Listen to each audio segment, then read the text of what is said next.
우리에게 주신 하나님의 말씀을 통해 하나님의 풍성한 은혜가 여러분에게 넘치기를 바랍니다. 오늘 우리에게 주신 말씀은 다니엘서 12장 1절로 3절 말씀, 다니엘서 12장 1절로 3절 말씀, 짧은 말씀이기 때문에 같이 한 목소리로 계속 읽겠습니다. 같이 읽습니다. 시작.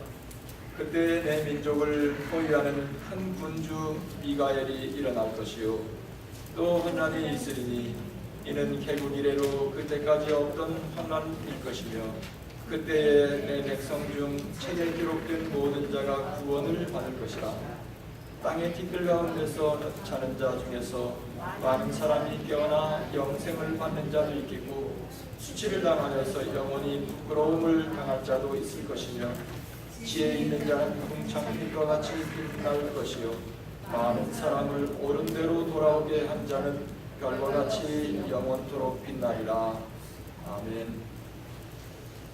저는 오늘 말씀을 중심으로 우리가 사는 이유, 내가 사는 이유라는 말씀의 제목으로 여러분과 함께 하나님의 말씀을 나누려고 합니다. 저는 제가 지난 50평생 신앙생활하며 사실 하나님의 말씀을 다 마음속으로 다 쉽게 어그리하고 받아들일 수 있었던 것은 아닙니다. 그 중에 목사님들이 하시는 말씀 중에 제가 제일 한동안 받아들이기 어려웠던 것 중에 하나가 전도가 우리의 본업이다. 전도가 우리의 본업이고 그 다음에 우리가 하는 일이 다 부업이다. 이 말을 한동안 제가 받아들이기 어려웠었습니다. 목사님들이 흔히 하시는 말씀이구나. 만약에 내가 이 땅에 사는 이유가 전도를 위해서 내가 산다. 그러면 여러분들이 받아 동의하겠어요? 이게 참 굉장히 어려운 거예요. 제가 오늘 저는 근데 세월이 가면 갈수록 나이가 먹으면 먹을수록 그 말이 진짜 맞구나. 그 말이 진짜 맞구나. 놀랍도록 그 말씀에 제가 동의하게 됩니다. 저는 오늘 시간에 이 말씀을 중심으로 바로 그 부분을 여러분과 함께 나누고 싶습니다. 우리는 지난주로 다니엘서 묵상을 이제 마쳐가고 있습니다. 내일이면 다니엘서 묵상을 마칩니다. 다니엘서의 후반부 7장부터 12장까지 지난 한 주간 동안 우리는 묵상했습니다. 다니엘서의 예언의 말씀이었습니다. 우리는 흔히 다니엘서를 생각하면 예언서라고 좀처럼 생각지 않습니다. 목회자인 저도 다니엘서 그러면 예언서보다도 더 먼저 내 생각 속에 떠오르는 스토리가 풀무풀 속에서 다니엘의 친구들이 기적같이 살아나왔다거나 아니면 사자굴 속에서 다니엘이 기적같이 사자밥이 되지 않고 살아났다거나 아니면 하나님을 대적했던 하나님을 모독했던 벨사살 왕의 잔치에 벽에서 손이 나와서 하나님의 심판을 전하는 메시지, 심판의 메시지가 있다거나 이런 스토리들이 먼저 떠오릅니다. 그런데 지난 한 주간 7장부터 12장 다니엘서 후반부를 이렇게 묵상하면서 다니엘서가 정말 예언서구나 라고 하는 그런 강한 생각이 한 주간 동안 저의 생각 속에 있었습니다. 하나님을 대적하는, 특별히 지난 이 다니엘서 예언서에 우리에게 가장 강하게 주시는 메시지 중에 하나가 세상에는 하나님을 대적하는 세력이 있다. 하나님을 대적하는 그걸 적그리스도다. 이렇게 엔타이 크라이스트. 그런데 그 다니엘서 후반부에서 나오는 두 중요한 인물이 북방왕, 남방왕 이런 말들이 있었을 거예요. 북방왕은 시리아, 주전 300여 년대로부터 이 알렉산더의 시대를 열어갔던 후예들, 시리아의 이 후예들이 북방왕을 중심으로 이루어진 시리아. 그 다음에 남방왕은 여러분이 잘 아는 이집트는 아주 오래된 그런 고대의 강국이었지요. 이 남방왕과 북방왕이 다니엘 시대를 비롯해서 그 시대의 적그리스도 하나님을 대적하는 세력, 하나님의 백성들을 핍박하는 세력으로 다니엘서에서 묘사하고 있습니다. 다니엘서 11장 28절에 보면 이런 말씀이 있습니다. 북방왕은, 다니엘서 11장 28절, 북방왕은 많은 재물을 가지고 본국으로 돌아가리니 그는, 그 다음에 같이 읽어요. 시작. 마음으로 거룩한 언약을 거스르며 자기 마음대로 행하고 본토로 돌아갈 것이며, 북방왕은, 이 말은 시리아 이렇게 생각하면 됩니다. 시리아의 왕은 많은 재물을 가지고 본국으로 돌아간다. 남방왕과 전쟁을 하고 그 다음에 성경학자들은 분풀이를 유대 지방을 거쳐 지나가면서 분풀이를 유대 지방이 했다. 북방왕이 남방왕을 전쟁에서 이겼음에도 불구하고 자기 뜻대로 뭐가 잘 안 됐나 봐요. 그래서 마음으로 거룩한 언약을 거스르고 자기 마음대로 행했다. 벌써 이 말씀만 읽어도 하나님을 대적하는 세력임을 금방 느낄 수 있습니다. 31절은 군대는 그의 편에 서서 성소, 그 다음에 같이 읽으 시작. 성소 곧 견고한 곳을 더럽히며 매일 드리는 제사를 폐하며 멸망하게 하는 가증한 것을 세울 것이며, 이게 시리아 북방왕이 지금 했던 이게 아주 만행이에요. 거룩한 곳, 하나님의 집 성소 견고한 곳을 더럽혔다. 그리고 매일 그곳에서 드리는 제사를 못 드리게 폐하고 그곳에 이 가증한 것을 세웠다. 사실 다니엘이 예언한 때가 언제인가에 대하여 성서학자들마다 부부한 생각들이 있습니다. 그런데 우리의 논리로 하면 너무나 다니엘서가 예언서라고 하기에는 너무나 뭘 보고 쓰는 것 같아요.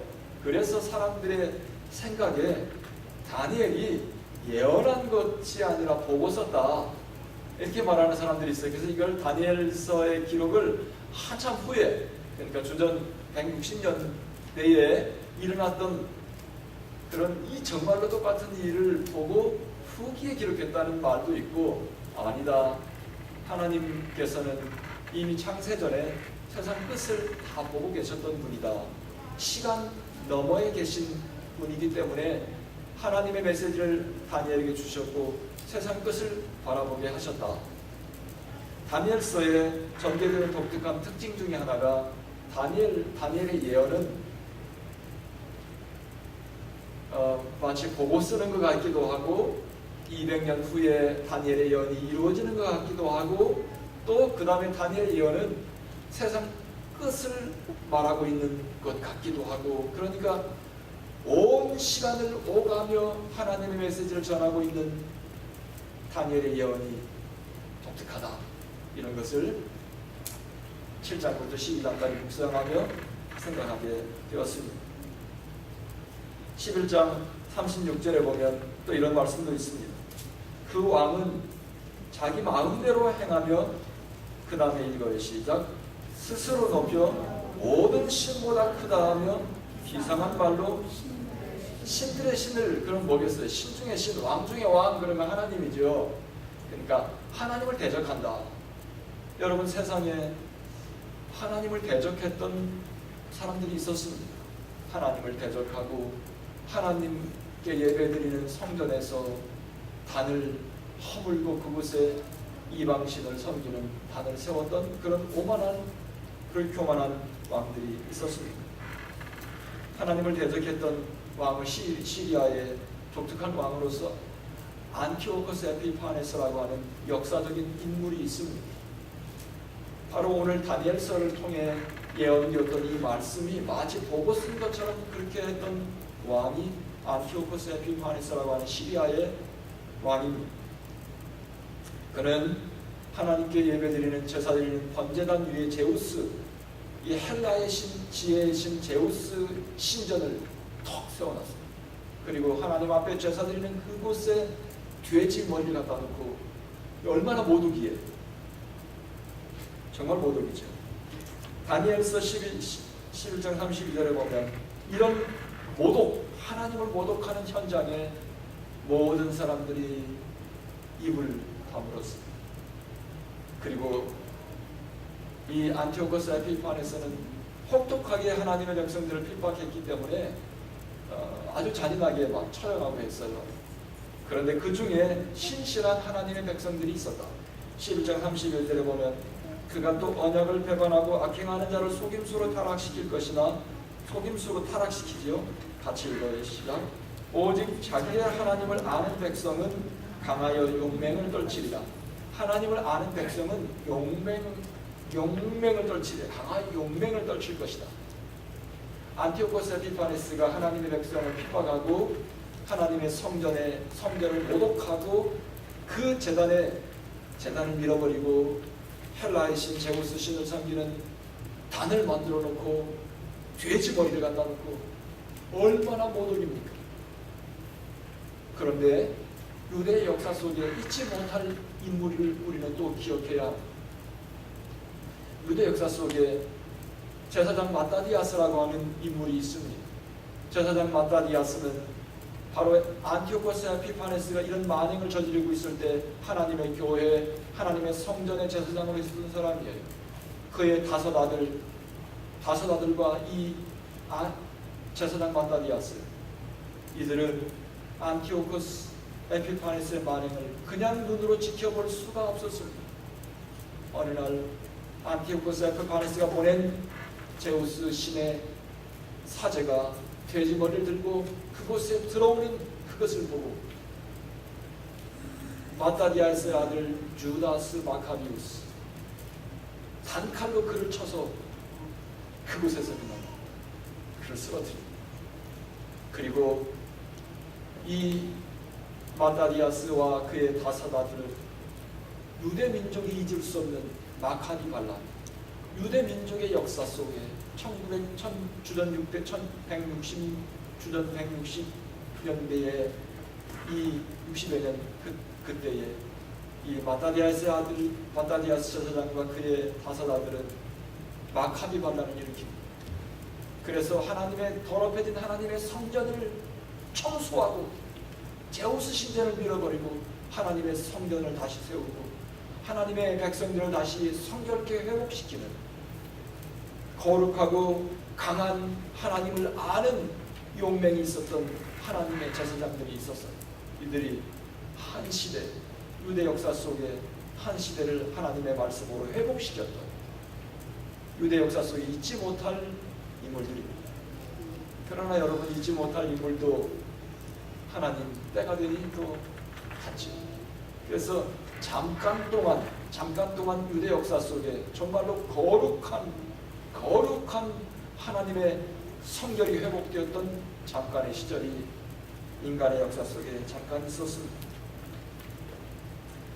다니엘서에 이 마카비 형제들을 통해 하나님의 거룩함을 회복했던 그것, 그러면서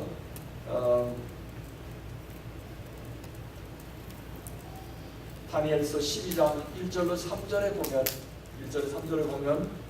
오늘 본문의 말씀을 보면 몇 가지를 우리가 생각하게 됩니다. 다니엘서 12장 1절로 그때에 내 민족을 호위하는 큰 군주 미가엘이 일어날 것이요 또 환난이 있으리니 이는 개국 이래로 그때까지 없던 환난일 것이며 그때 내 백성 중 책에 기록된 모든 자가 구원을 받을 것이라. 다니엘서가 굉장히 독특한 전개 형식을 갖고 있다고 했었어요. 그러니까 보고 기록하는 것 같기도 하고, 다니엘서의 예언이 한 200년 후에 530여 년대에 예언했던 포로 후기에 기록했던 예언, 위로하고 지쳐있는 이 유대 민족을 격려하기 위해서 기록한 책인데 200여 년대 그대로 이루어지기도 하고, 또 이건 또 이 세상 종말 마지막 때를 기록하는 예언의 말씀인 것 같기도 하고, 특별히 12장 1절, 다니엘서는 12장으로 구성되어 있는데요, 12장을 보면은 더 그런 걸 느끼게 합니다. 이 마지막 세상 종말 환란이 있다. 그러니까 세상 끝에는 마지막 주님 오실 그때에는 이 땅에 이 신앙인들 하나님을 대적하고 핍박하는 환난이 분명히 있을 것이다. 그 다음에 두 번째 2절에 두 번째, 내 백성 중에 책에 기록된 모든 자가 구원받는다. 이 말은 요한계시록에 있는 말씀을 생각나게 하지요. 뭐 그때 당시에 유대 백성들이 무슨 책에 기록된 사람들이 다 구원받겠습니까? 가만히 생각해 보면 이 말씀은 마지막 때에 주님께서 다시 이 땅에 임하실 때 요한계시록에 어린 양의 생명책에 기록된 사람은 다 구원받을 것이다, 이런 말씀이 있죠. 다니엘서가 오히려 세계 이 지상의 종말 그때에 하나님의 심판 환란이 있고, 그때 예수 그리스도의 이름으로 신앙을 고백하고 자기 이름이 어린 양의 생명책에 기록된 사람은 구원을 받는다. 이 마지막 종말을 말하고 있는 말씀입니다. 두 번째는 또 2절에 보면 땅의 티끌 가운데에서 자는 자 중에서 많은 사람이 깨어나 영생을 받는 자도 있겠고 수치를 당하여 영원히 부끄러움을 당할 자도 있다. 그러니까 땅에서 티끌같이, 말은 뭐예요? 땅에 묻혀서, 이 말씀은 포로 후기에 바벨론 땅에서 70년을 보내며 거기 죽은 사람도 있었겠죠. 이방 땅에서 죽어서, 이 몸이 죽어서 얼마나 슬펐겠어요. 고향에 돌아가지 못하고 저 거룩한 성 예루살렘 성을 보지 못하고 죽는 이 슬픔, 그러면서 그 땅에 묻혔던 그 먼지같이 묻혀있었던 자들도 하나님의 뭐예요?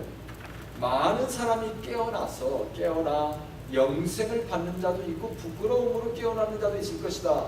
그때 당시를 위로하는 말씀이기도 하지만 주님 다시 오시는 날 우리는 어떻게 해요?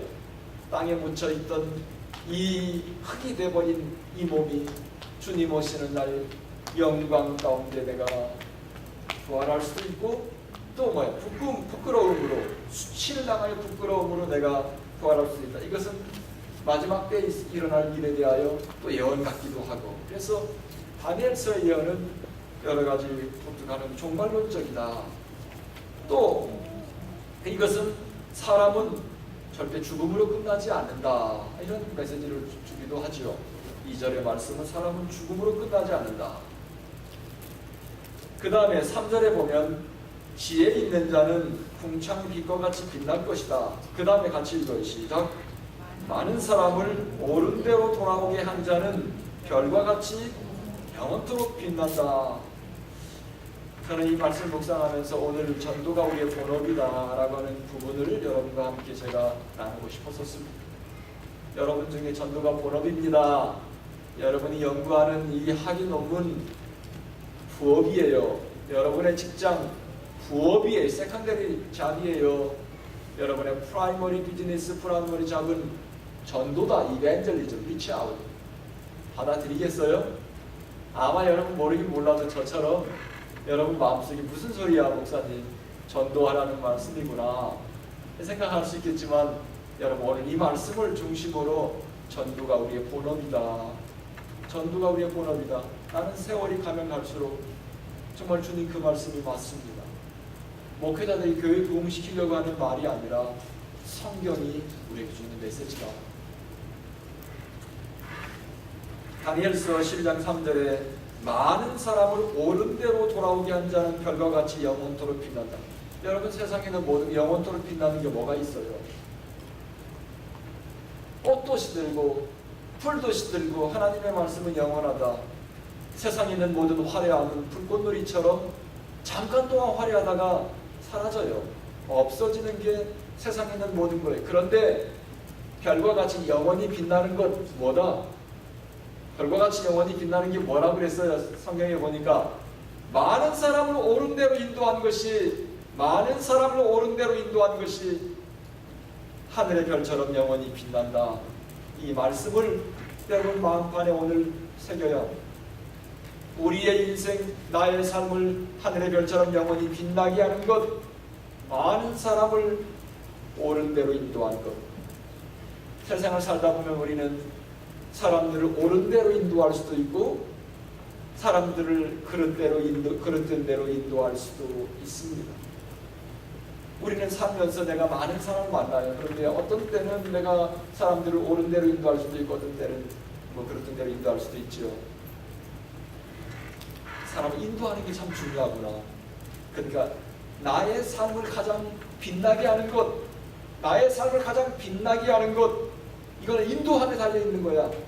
내가 가지고 있는 게 아니라 얼마나 많은 걸 가졌고 얼마나 많은 걸 내가 이룬 것이 내 삶을 빛나게 하는 것이 아니라, 세상 끝날 때 네가 네 일생 사는 동안 너를 통해서 네가 얼마나 많은 사람을 의로운 대로, 옳은 대로 돌아오게 했냐. 하나님께서는 이거 봅니다. 중요한 말씀이에요. 잘 새겨 들어야 돼요. 인생을 헛살지 마세요.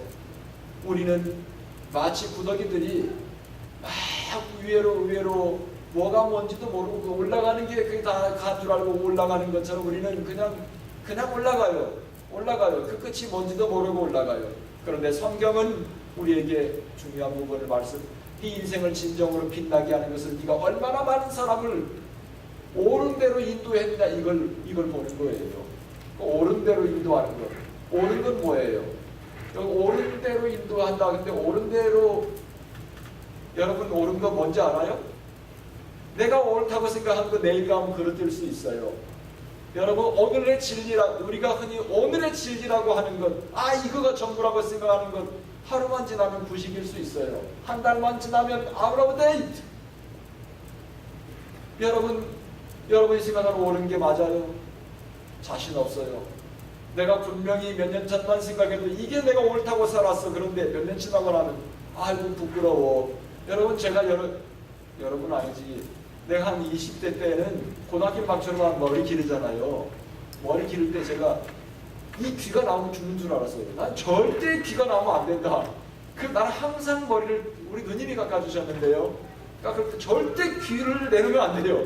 이 귀를 항상, 그때 장발이시니 귀를 덮어야 이게 마음이 편안해져요.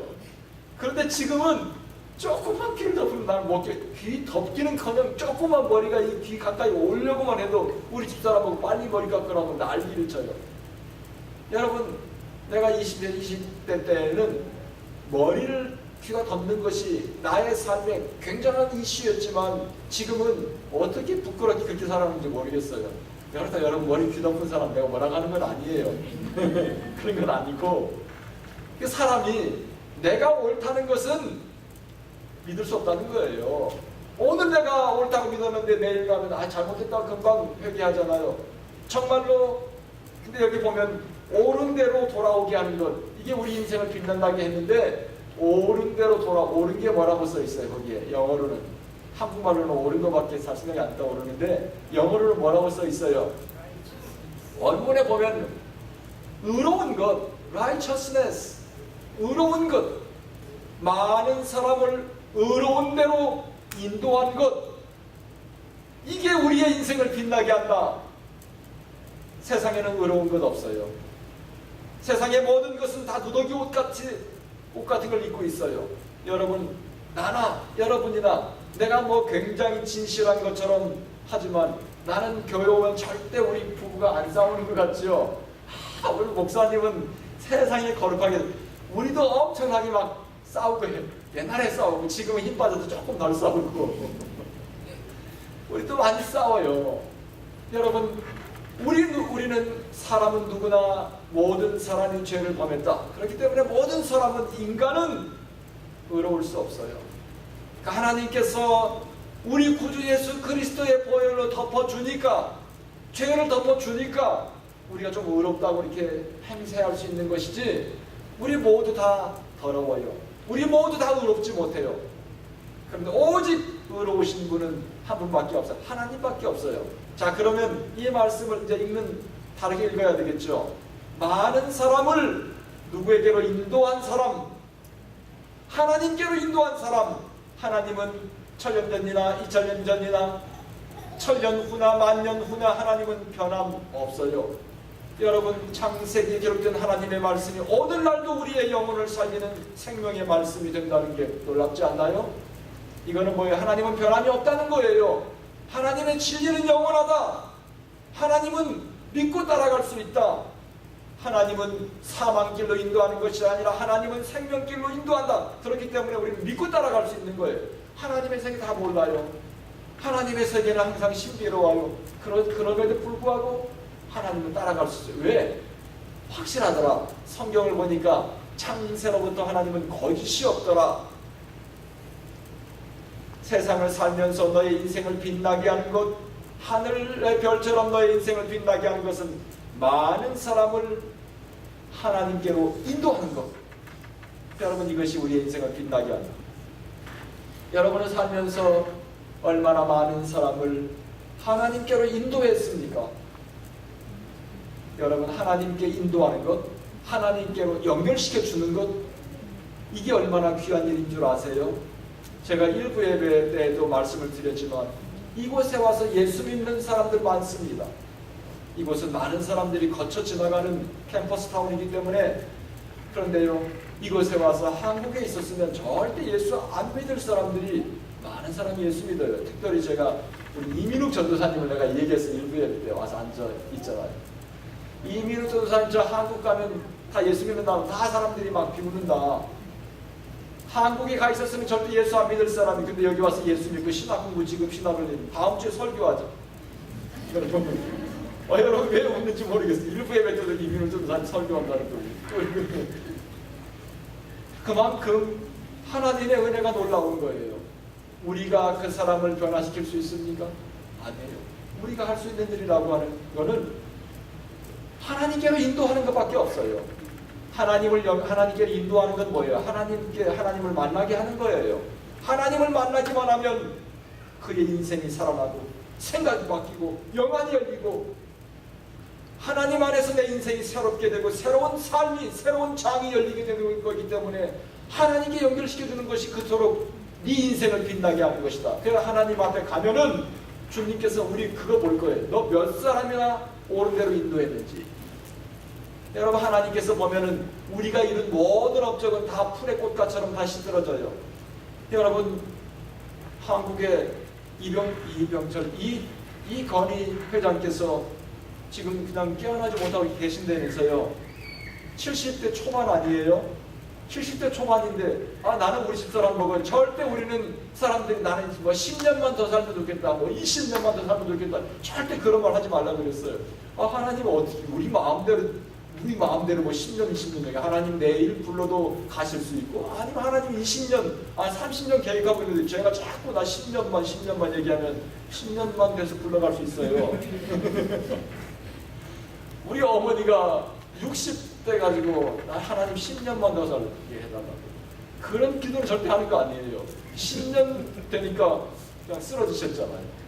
그것도 하나님께서 불쌍히 여겨서 10년 보너스 그래서 80대 딱 돌아가셨어요. 그런 기도 절대 하는 거 아니에요. 하나님께서 70대 초반에 얼마나 아쉽겠어요. 얼마나 아쉽겠어요. 그런데 그 화려함, 세계적으로 유명하지 않아요. 삼성 모르는 사람 있나요? 삼성이 어느 나라 것인지는 몰라도 삼성은 알잖아요.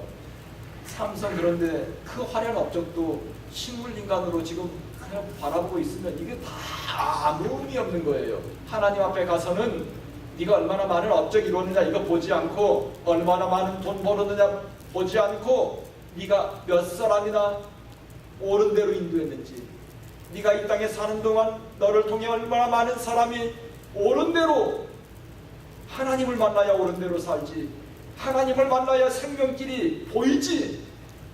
나는 그래서 매일 아침마다 기도할 때 여러분 이름 한 사람 여기 정교수님 이름도 불러. 내가 이름 불러서 기도해. 다 이렇게 줄줄이 감자를 들면 나오듯이 다 나와요. 이름이 다 나와. 그런데 여러분, 하나님 앞에 기도할 때 하나님의 인도하심을 받는 우리 교우들께 해달라고 기도합니다. 아까 제가 예배 서두에서 말씀드렸지만, 하나님 나의 길을 인도하신 것처럼, 나의 길을 인도해 주신 것처럼 우리 자녀들의 길을 꼭 그렇게 인도해 주십시오. 나 두 가지밖에 기도 안 해요. 성령 충만하게 해주십시오. 항상 성령 충만하게 해주십시오. 하나님께 충만하게 해주십시오. 그 다음에 하나님의 인도하심을 받게 해주십시오. 그러면 끝나는 거예요. 기도 쉬워요. 그렇죠? 하나님 먼저 앞장서시면서 길을 열어놓으시면 그것처럼 신나는 일 없어요. 사랑하는 성도 여러분, 하나님을 만나게 하는 것 참으로 중요하다. 영원토록 빛나는 것,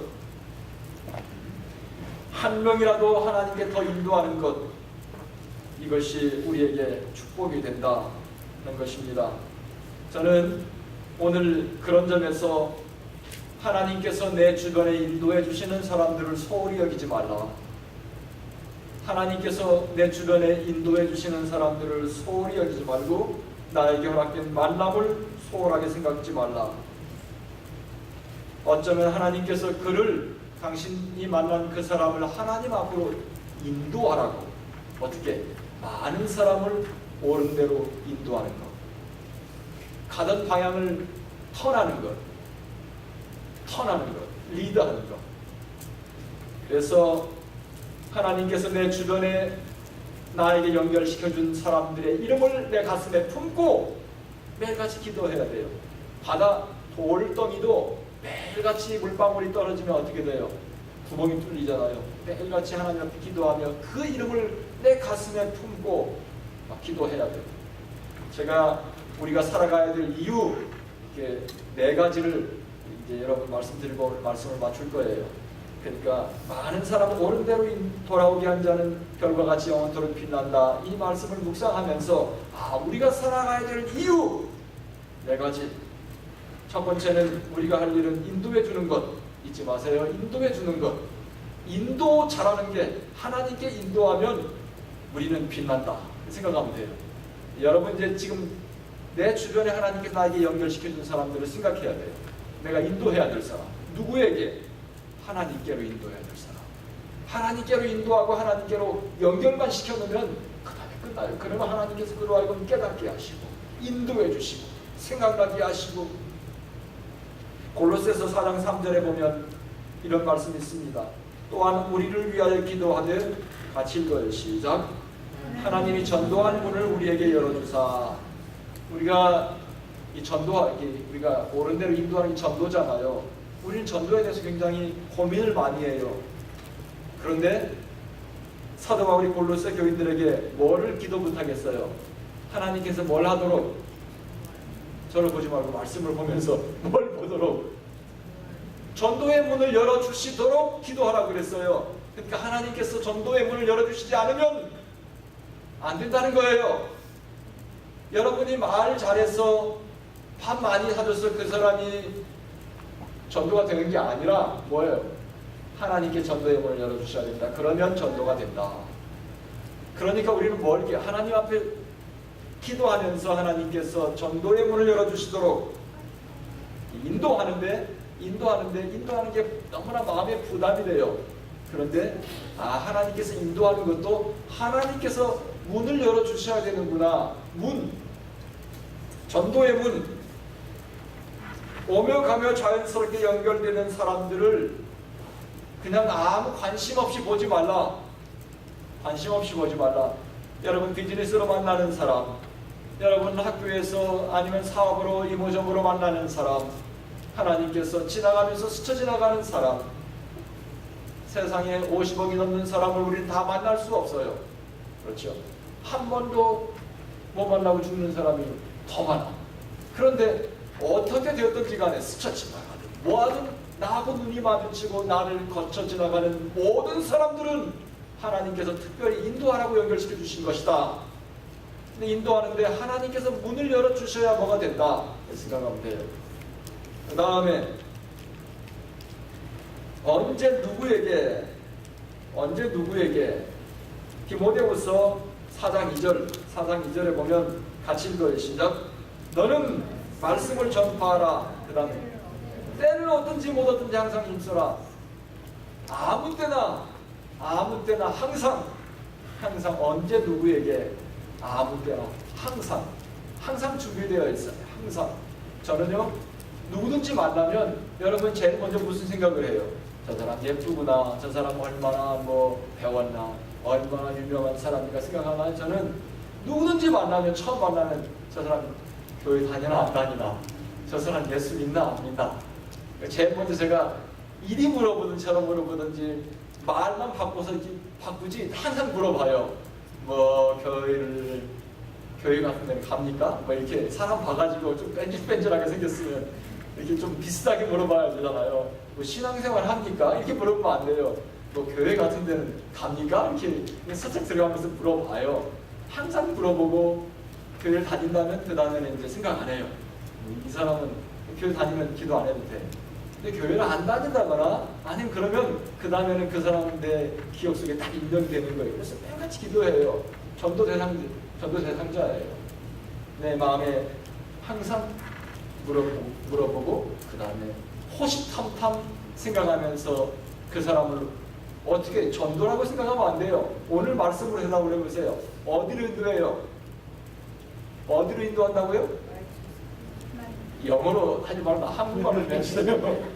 옳은 대로 인도하기 위해서 생각을 하라는 거예요. 옳은 것은 righteousness, 의로운 것은 하나님께로 인도할 생각을 하라는 거예요. 누구든지 만나면 교회 안 다닌다 그러면 내가 어떻게 저 사람을 하나님과 연결시켜줄까? 하나님께로 인도할까? 이 생각을 항상 하면서 밥도 사주고 같이 놀기도 하고 자연스럽게 연결된 사람들 가까운 데서부터 찾아보라. 성경은요 우리에게 먼 데 가서 하지 말고 먼 데 가서 잘 가지도 못하는 데 가서 못하는 거, 선교지 가서 하지도 못하는 거 자꾸 이렇게 애걸복걸하지 말고 가까운 데서부터 예루살렘,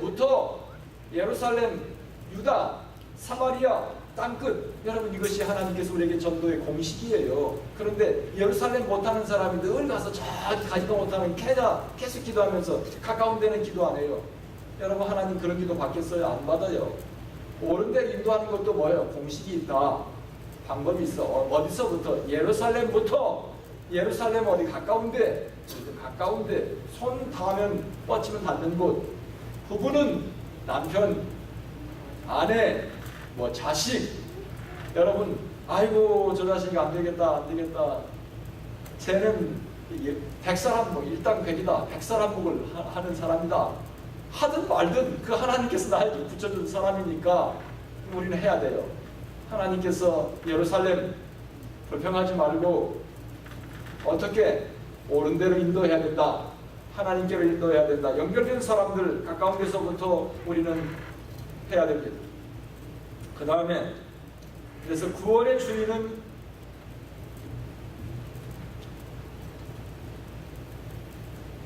주인은 하나님이시다. 고린도전서 12장 3절. 세 번째는 구원의 주인은 하나님이다. 고린도전서 12장 3절은 같이 읽어요. 시작. 성령으로 아니하고는 누구든지 예수를 주시라 할 수 없느니라. 그러니까 성령님이 아니고는 누구든지 예수님을 주라고 할 수 없다. 예수님을 주라고 고백하는 것이 열매로 치면 아주 잘 익은 거예요. 그런데 우리는 아무도 사람의 마음을 잊게 만들 수 없다는 거예요. 오직 사람의 마음을 무르익게 만들 수 있는 것은 누구다? 성령님이다. 누구든지 성령님이 아니고는 예수를 주님이라고 고백할 수 없다. 내 말로 사람들이 예수님을 주라고 고백할 수 있게 만들 수 없다는 거예요. 걱정하지 마세요. 우리는 뭐예요? 열심히 뭐만 하면 돼. 찔러보기만 하면 돼요. 이게 이거나 안 이거나 찔러보기만 하면 돼요. 그렇죠. 고구마 전도법 김기동 목사님이 뭐예요? 고구마를 찔 때 어떻게 찐다? 한 번 몇 분 쪘으니까 딱 열어보고 바로 먹지 않죠. 엄마가 어떻게 해요? 고구마 찔 때요? 찔러보잖아요. 고구마 이렇게 찔러보고 안 들어가면 뭐예요? 이건 뭐다? 생감자다. 생감자 먹으면 뭐예요? 안 돼요. 그렇죠. 좀 더 쪄야 돼. 또 찔러보면 들어가도 잘 익으면 들어가죠. 근데 어설프게 들어가면 생감자 이거 다 덜 익었어. 그럼 좀 더 쪄야 돼. 우리는 뭐예요? 찔러보기만 하면 돼요. 잘 익었나 안 익었나. 익게 하시는 분은 누구다? 익게 하시는 분은 성령님이시다. 하나님께서 익게 하시고 우리는 뭐예요? 가서 추수만 하면 되는 거예요. 그래서 우리는 추수꾼이라고, 성경은 추수꾼이라고 해요. 들판을 보라. 곡식이 익혀져서 추수 때가 다 됐다. 너희는 가서 이제 추수할 일꾼이 필요하다. 여러분, 우리가 가서 익게 만드는 것이 아니라 우리는 뭐예요? 열심히 자주 찔러볼수록 빨리 익는다. 그렇대요. 고구마 전도법에서 그래요. 많이 찔러볼수록 빨리 고구마가 익는데, 그래서 우리는 열심히 찔러보기만 하면 돼요. 열심히 물어보는 거예요. 이리 물어보고 저리 물어보고, 그러면서 그 영혼이, 하나님께서 그 영혼을 무르익었을 때 우리는 물어보면 준비됐고, 익으면 뭐예요? 그 사람이 따라 나와요. 교회 가자고요. 그리고 손들고 막 따라온다고요. 우리는 뭐예요? 실망하지 말고 낙심하지 말고 열심히 우리는 물어만 보기만 하면 됩니다. 찔러보는 거. 그 다음에 네 번째, 우리의 자랑. 우리의 자랑은 our crown. 하나님 앞에서 우리의 자랑은 여러분 돈도 아니고 성공도 아니고 사람이다. 우리의 자랑은 어떤 때 보면 사람들은 사람 잃는 것을 우습게 생각해요. 여러분, 천하보다 귀한 게 사람인 줄 아세요? 아무리 돈이 많아도 이 천하를 살 만큼 돈 있는 사람은 없어요. 그런데 하나님께서는 한 영혼을 이 천하보다 더 귀하게 하나님은 아세요. 그런데 사람을 잃는 것을 우습게 생각하는 사람이 있어요. 조금 마음에 안 들면 자르는 그만이야. 안 만나는 그만, 피하는 그만이야. 여러분, 그 한 영혼을 당신에게 연결시켜 줄 때는 하나님께 옳은 대로 인도하라고 당신에게 연결시켜 줬어요. 그런데 내 마음에 안 든다고 안 보면 끝이야. 피하면 끝이야. 그리고 자르면 끝이야. 그러면 되겠어요? 사도 바울은 뭐라 했냐면 빌립보 교우들에게 빌립보 4장 1절에 보면 그러므로 나의 사랑하고 사모하는 형제들, 그 다음에 같이 읽어요. 시작. 나의 기쁨이요 면류관인 사랑하는 자들아, 이와 같이 주 안에 서라. 나의 기쁨이요 나의 면류관인 사랑하는 자들. 면류관은 뭐예요? 자랑 있잖아요. 또 데살로니가전서에 보면은 사도 바울이 데살로니가 교인들에게 쓰면서 편지 쓰면서 주님 오시는 그날 바로 너희들이 나의 면류관이다. 주님 앞에 설 때는 아무것도 못 갖고 간다 했죠. 갖고 할 게 없어요. 그런데 주님 앞에 서는 날 나를 통해 내가 옳은 대로 인도한 많은 사람들이 주님 앞에 나와서 나에게 손을 잡고 예수님, 하나님, 이 사람 박 목사가 바로 나를 주님께 당신께 인도한 사람입니다. 주님 앞에 서는 날 그것이 나를 빛나게 한다. 그게 나로 나의 면류관이다. 내 옆에 있는 사랑하는 성도들, 나와 함께 이 고난의 광야의 시간을 같이 보냈던, 그리고 하나님께 서로 인도했던 우리 모두가 서로 하나님 앞에 자랑이다. 서로 빛나게 한다. 뭐가 우리를 빛나게 한다? 말해봐요. 뭐가? 돈이 아니라 사람이 나를 빛나게 한다는 거예요. 사람을 소홀히 여기지 말라. 하나님께서 연결시켜 주신 사람, 그들이 바로 나의 영혼을 빛나게 하고 나의 삶을 빛나게 하고 별처럼 빛나게 하고. 이제부터 인도할 영혼을 찾아봅시다. 여러분, 우리 교인들 인도할 영혼에 대해서 별로 생각 안 하는 것 같아요. 제가 보니까 설교 제가 한번 쭉 검사를 해봤어요. 그랬더니만 이 전도 설교를 기대가 안 했는지 모르겠어요. 전도 설교를 안 하니까 우리 교회가 전도를 잘 안 해요. 하나님께서 이 귀한 말씀, 많은 사람을 옳은 대로 인도한 자는 하늘의 별처럼 빛난다는 말씀은 우리 모두 교회에 주시는 말씀이에요. 이제부터는 전도가 나의 본업이다. 억울해야 안 해요. 전도가 나의 본업이야. 생각하면 생각할수록 내 이 땅에 살면서 가장 귀한 것, 나를 통해 정말로 하나님을 만난 사람들이 많으면 많을수록 그것이 나의 보람이에요. 내 인생을 가장 자랑스럽게 만들고 보람있게 만드는, 빛나게 만드는 것이다. 사랑하는 성도 여러분, 오며 가며 여러분에게 스치는 사람들, 하나님께서 오며 가며 여러분에게 연결시켜 주시는 사람들, 무심히 바라보지 맙시다. 이제부터는 하나님께서 나를 통해 그들을 하나님께로 인도하라고 연결시켜 주셨구나. 그것만이 우리 일생을 빛나게 하는 나의 삶의 가장 큰 보람이요, 주님 앞에 서는 날 나의 면류관이요, 나의 자랑임을 믿습니다. 이제부터 돌아가서 이번 한 주간 동안 여러분 가슴에 품고 내가 기도해야 될 영혼들, 가슴에 품고 매일같이 기도해야 될 영혼들 이름을 한번 기억해 봅시다.